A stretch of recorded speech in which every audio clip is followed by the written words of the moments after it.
আসসালামু আলাইকুম রহমতুল্লাহি বারাকাতু। আশা করি সবাই ভালো আছেন। আলহামদুলিল্লাহ, আল্লাহর রহমতে আপনাদের দোয়া ইনশাআল্লাহ আমি ভালো আছি। তো আজকে একটা নতুন একটা বিষয় নিয়ে কথা বলার আগ্রহ। তো আপনাদের মধ্যে আবারও আমি হাজির হলাম। আমি রিমন। তো আমার সাথে আছে আমার ভাই, ছোট ভাই রিশাদ। তো আজকে আমাদের বিষয় বা টপিকটা হচ্ছে আমাদের বর্তমান কর্ম, আমাদের বর্তমান কর্ম এবং ফলাফল ভবিষ্যৎ একটা বিষয়। আরেকটা বিষয় হচ্ছে বর্তমান প্রজন্মের তাড়াতাড়ি বিবাহ এবং তার ফলাফল। এই দুটা টপিক নিয়ে আজকে আমি আপনার সঙ্গে কথা বলবো। মানে আমি এই বিষয়ে কোনো বই পুস্তক এই বিষয়ে কখনো পড়ি নাই। এটা হচ্ছে একটা বাস্তবতার সম্মুখীন বা মানুষের সমাজে আমরা দেখি, সেটাই শিক্ষা। আমরা বই থেকে আমরা কখনো এই শিক্ষাটা আমরা নিতে পারি না। আমরা বাস্তব সমাজের বিষয়বস্তু দেখার পরে আমরা যে শিক্ষাটা নিই। সমাজ আমাদেরকে অনেক শিক্ষা দেয়, কিন্তু সমাজ থেকে শিক্ষা নেওয়ার পরে আমরা সেটা প্রয়োগ করতে পারি না। যাই হোক, তো আমি এই বিষয়টা নিয়ে আমি আমার ছোট ভাইয়ের কাছে বলছিলাম যে এই বিষয়টা নিয়ে আমি তোমার মধ্যে কথাবার্তা বলি। আমাদের বর্তমান কর্ম, হ্যাঁ, ভবিষ্যৎ কর্ম, আমাদের বর্তমান কর্ম এমনকি ফলাফল ভবিষ্যৎ।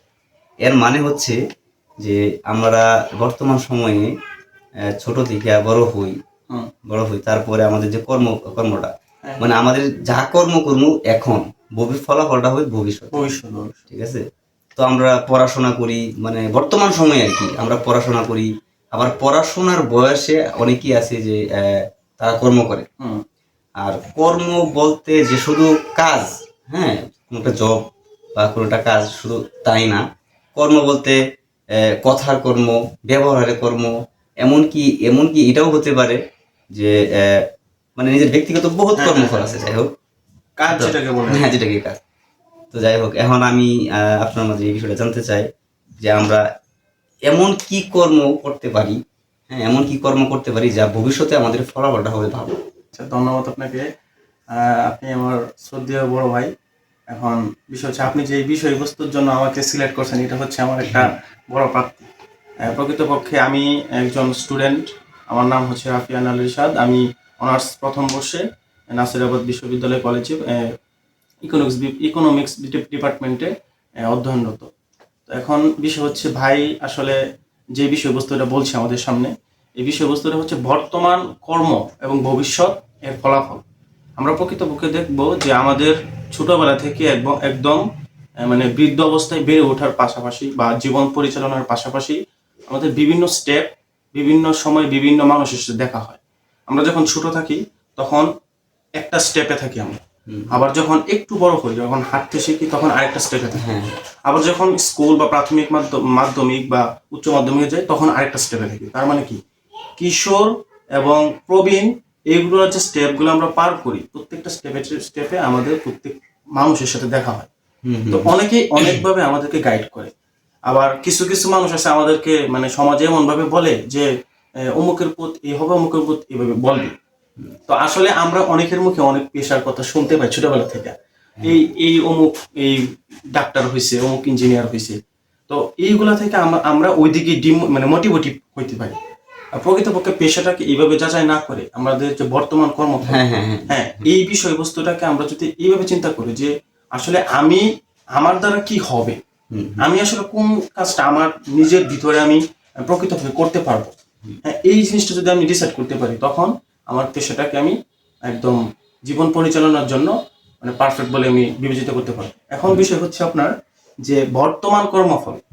বর্তমান কর্মফল কি, আপনি এখন যে সিচুয়েশনে আছেন, ধরেন আপনি একজন শিক্ষক বা একজন বেকার, যে স্টেজে আছেন, এই স্টেজ থেকে আপনি চিন্তা করবেন যে আপনার যে বর্তমান লাইফস্টাইল, এই লাইফস্টাইলে আপনাকে নিয়ে কেউ না কেউ মানে কটূক্তি করবে।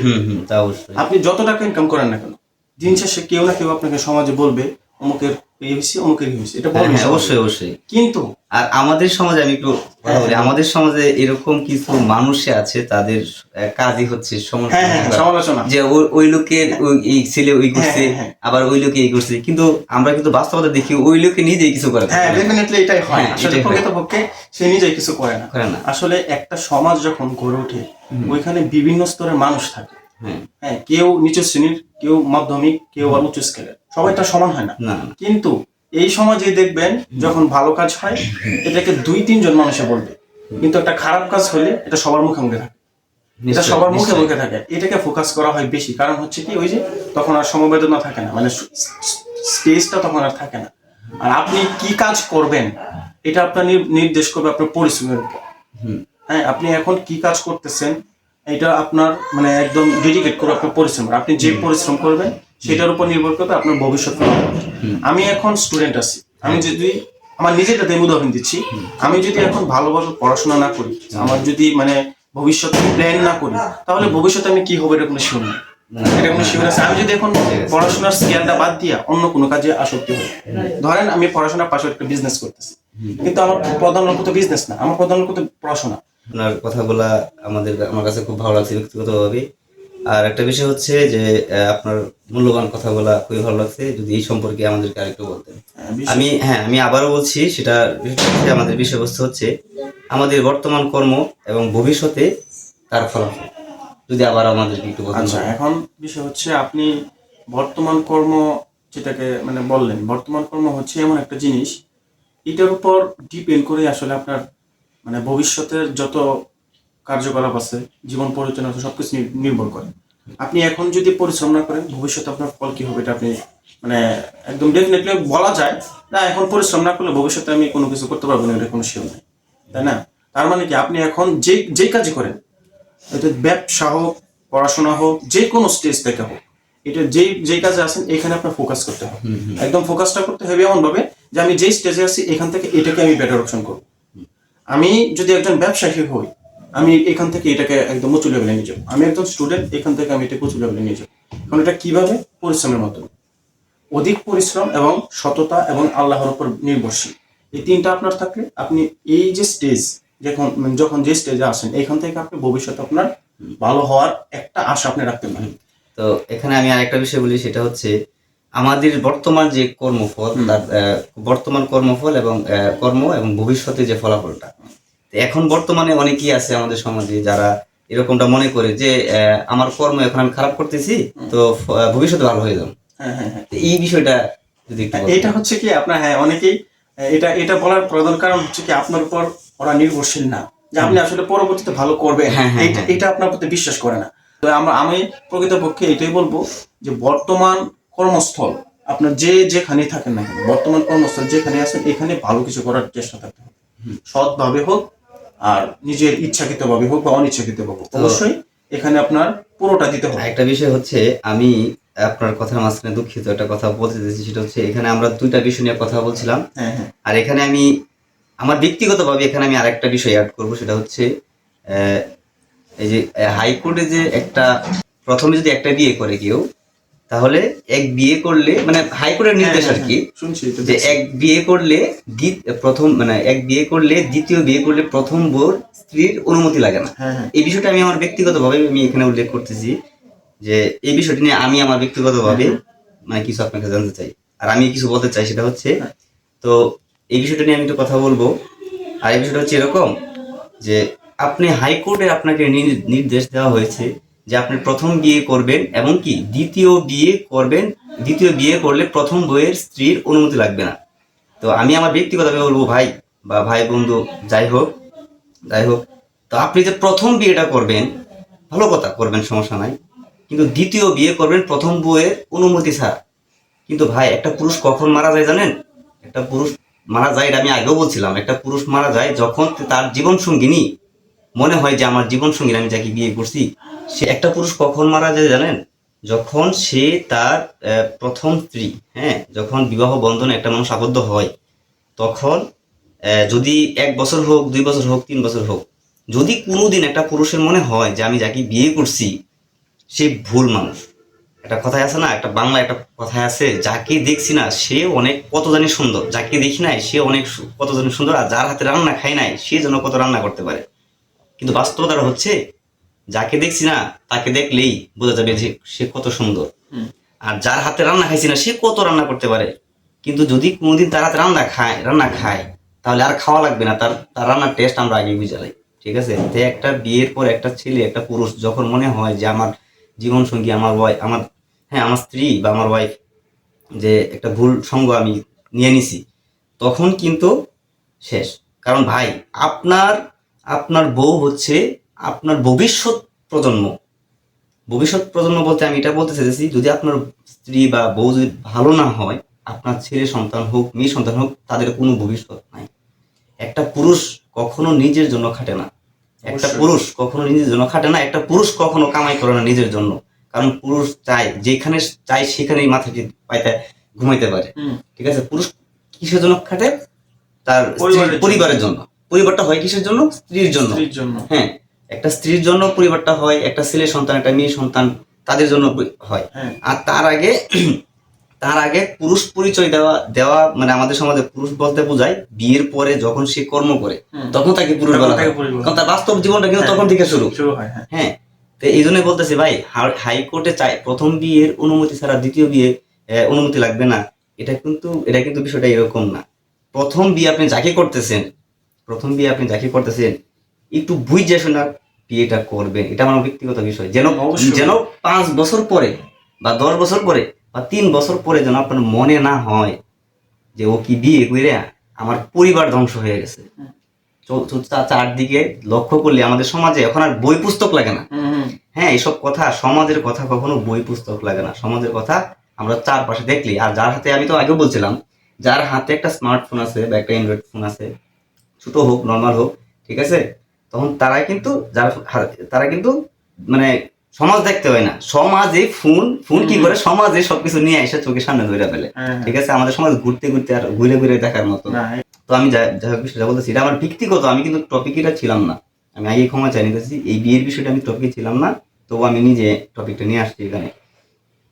তো আর একটা বিষয় হচ্ছে যে প্রথম বিয়ে করবেন, দ্বিতীয় বিয়ে করেন, 4টা বিয়ে করেন, কিন্তু কাকে বিয়ে করছেন?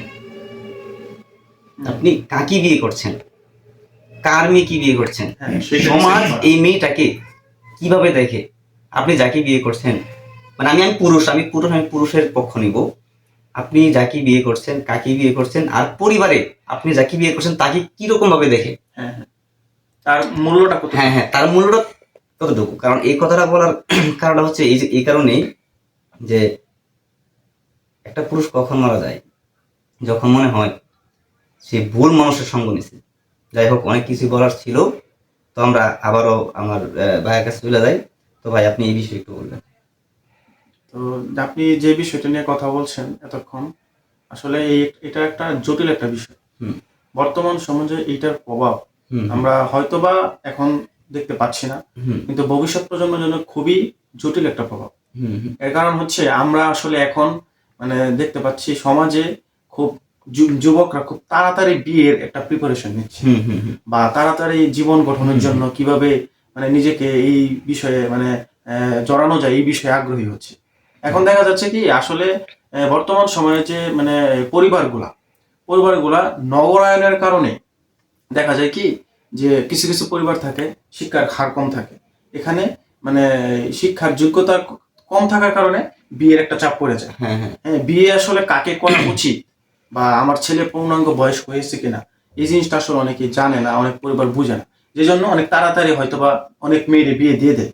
হ্যাঁ, এসএসসি পাস করার পর যে বিয়ে দিয়ে দিতে হবে, এটা হয়তো আগে থেকে হয়ে আসছে, কিন্তু তাড়াতাড়ি বিয়ে এখন হচ্ছে সমাজে ঠিকই, কিন্তু দেখা যাচ্ছে কি পরিবারগুলোকে সুখী হচ্ছে কিনা এটা আমাদের হ্যাঁ, রাইট। আমি আসলে হ্যাঁ। সত্যিকার অর্থে ধন্যবাদ আপনাকে। আমি সত্যিকার অর্থে এই জিনিসটাই আমি আপনাকে বলতেছিলাম, আপনার মুখ থেকে শুনতে চেয়েছিলাম। যাই হোক, হ্যাঁ, আপনি কন্টিনিউ হ্যাঁ, বলতে পারেন। মানে যে বিষয়টা বলছিলাম যে বিয়ে দেওয়ার পর সেই পরিবারটা কি আসলে মানে সুখী হচ্ছে কিনা, আমি যে একটা তাদেরকে একটা জীবন মানে একটা মানে পরিবার তাদেরকে গঠন করার জন্য দিয়ে দিলাম, এখন তারা পরবর্তীতে এটা কি হ্যাপিনেস আছে হ্যাঁ, কিনা, হ্যাঁ, হ্যাঁ। এটা ডিসাইড করবে আপনার, ডিপেন্ড করবে যে আপনি আসলে কোন পরিবারে বেড়ে উঠেছেন। রাইট। হ্যাঁ, আপনি আসলে কি পরিবারে বেড়ে উঠেছেন এইটার উপর ডিপেন্ড করবে আপনার সংসার জীবনটা ভালো হবে নাকি খারাপ হবে। এখন আপনি যদি একটা মানে মিডল ক্লাস ফ্যামিলিতে জন্ম হন, সেখানে আপনার প্রধান আকর্ষণ থাকবে মানে আপনার নিজে ইনকাম করে আপনার সংসার চালানো। হ্যাঁ, রাইট।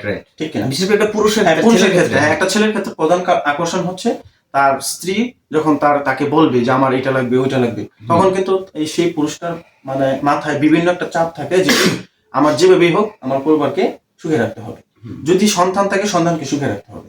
এখন কথা হচ্ছে সেই পুরুষটা কিভাবে আনতেছে বা তার মাধ্যমটা কি, এটা কিন্তু আমরা দেখতে পাই না। হ্যাঁ হ্যাঁ যেভাবে হোক সে মানে সকাল হলে রাত হলে এটা লাগবে এটা এনে দিতেছে, কিন্তু সে কিভাবে আনতেছে এটা কিন্তু আমরা দেখি না।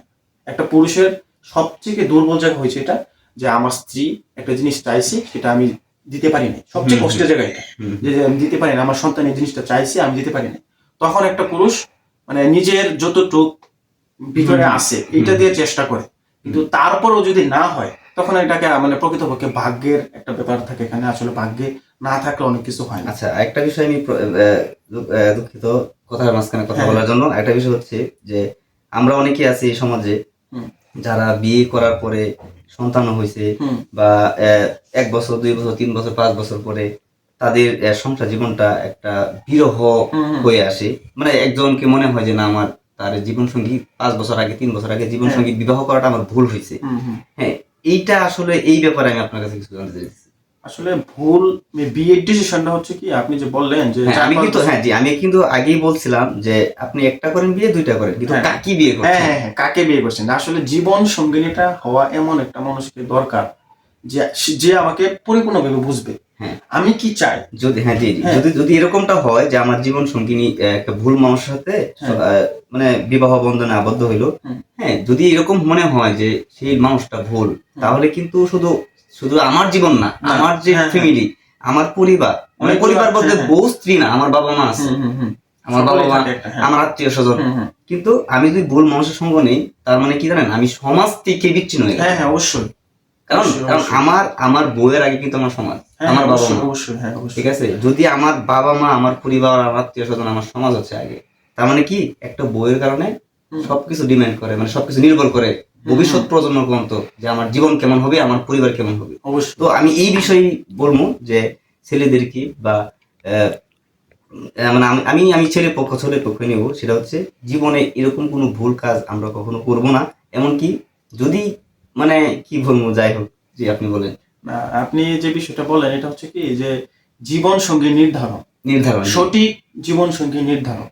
সেক্ষেত্রে অবশ্যই আপনি আমরা সবসময় ভাবি কি যে আমি যা দেখছি, আমি চোখে যা দেখতেছি তাই হয়তো অনেক সময় সঠিক। আসলে আমাদের যারা গুরুজন আছেন, আমাদের বাবা, আমাদের মা, চাচা, আমাদের একদম ছোটবেলা থেকে আমাদের মানে লালন পালন করে বড় করেছেন, আসলে আমাদের ভালোটা কিন্তু আমাদের থেকে তারা অনেক। তো আমাদের জীবন সঙ্গী কেমন হবে এটা অনেকটা ডিপেন্ড করে আমাদের যে গার্জিয়ান, অভিভাবক। কিন্তু অনেক সময় দেখা যায় কি বর্তমান সমাজে আমি আমার ওকে লাগবে, আমি ভাবতেছি কি যে ওর ধারায় আমার সবকিছু হবে, কিন্তু এই ধারণাটা ভুল হয়। কিন্তু প্রকৃত পক্ষে আপনি দেখবেন খুব কমই আছে বাবা মা বা দাদা দাদি, নানা নানি, সবার চাচা চাচু খালা যারা আছে, ওদের চয়েসের বিষয়টা যখন হয় তখন বিষয়টা অন্যরকম হয়। হ্যাঁ, তখন আপনার এখানে আপনি কখনো নিজেকে দোষারোপ করতে পারবেন না, আমি চয়েস করলাম যে আমার এরকম, এখন তো আমারই দোষ, এটা আপনি নিজেকে কখনো দোষারোপ করতে পারবেন না। আর তখন আপনার একটা সাইড থাকবে কি, একটা পাওয়ারমেন্ট থাকবে যে যেহেতু বাবা মা আমার এটা চয়েস করছে তাহলে অবশ্যই আমার ভালো হবে। এটা আমি একা তো চয়েস করি না, অবশ্যই আমার বাবা মা এখানে চয়েস করছে, সকলে মিলে মানে চয়েস করছে, এই চয়েসটা অবশ্যই আমার ভালোর জন্য। আর একটা বিষয় জানা রাখবেন, একটা খারাপ সঙ্গিনী মানে আপনার মানে চয়েসের বাহিরে গিয়া যখন একটা খারাপ লোকের সাথে আপনি বসবাস করবেন, আপনার কাছে সবচেয়ে বড় চ্যালেঞ্জিং এটাই যে আপনি একটা খারাপ মানুষের সাথে থাকতেছেন। আপনাকে অনেক ধন্যবাদ। আসলে আমি প্রথম এই টপিকটা আনতে চাইছিলাম না, তো কোনোটা বিষয়ে আনছি, তার জন্য আমি আপনার কাছে ক্ষমা বিষয় হচ্ছে। আর আপনাকে অনেক ধন্যবাদ। তো আশা করি সবাই এই বিষয়টা বুঝতে পারছেন। আর আমি এইসব কথা বলার কারণ হচ্ছে এইসব কথা না, তো মনের ভাবটা প্রকাশ করা আর কি, ঠিক আছে? এই যে আমার ভাই আসছে বেড়াইতে, তো তারে নিয়ে আর কি কথাবার্তা বলার, দুজনেই নাই। এমন একজন পার্সন এই ভিডিওটা দেখতেছে যে ওনার সামনে কথা বলার সাহস আমার নাই, কেন জানেন? তাকে ভয় পাই না, তাকে আমি সম্মান রক্ষা। তো এরকম যদি কোনো পার্সন, আমার কোনো ব্যক্তি, শ্রদ্ধেয় বড় ভাই, বড় বোন বা সিনিয়র পার্সন যে আছে, আত্মীয় স্বজন, যদি কেউ দেখে থাকেন, অবশ্যই অবশ্যই আমাদেরকে, হ্যাঁ, ছোট ভাই, ছোট মানে যাই হোক, ছোট হিসাবে আমরা হচ্ছে এই বিষয়টা যে মানে আমরা যে এটা আমাদের পরিস্থিতি না, আমরা সমাজে যেরকম দেখি ঠিক এরকমটা বলার চেষ্টা করি। আশা করি সবাই ভালো থাকবেন, সুস্থ থাকবেন। আল্লাহ হাফিজ, আসসালামু আলাইকুম।